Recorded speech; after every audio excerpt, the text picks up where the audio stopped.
提醒各位乡亲，最近天气真烧热，那出去耍水都要注意安全。昨昏有7个民众去屏东参加飘飘河的活动，结果却是弄到山壁，树林船规个摒弃，人全跋落水，掉伫咧山底门的。好在消防人员是顺利赶救起来，人拢有平安。 看到溪流内面土沙正多，路夹夹，搁正错流，消防人员冒着被冲走的风险，落去水的要去对花救人。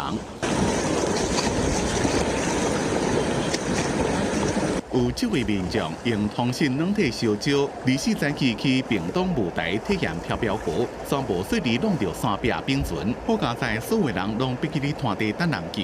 第2发生的所在伫三地门达来村的爱寮溪。 下庭前往该7名民众受困地点4男3女，15时12分回报人已带至就达来，小人人平安，不需送医，后续交由远警处理。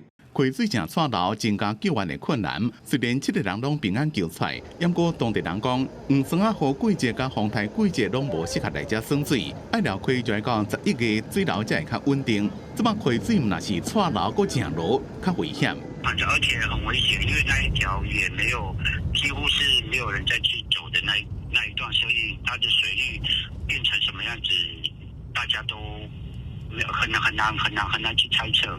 那边非常危险。救援行动顺利，甲人救出。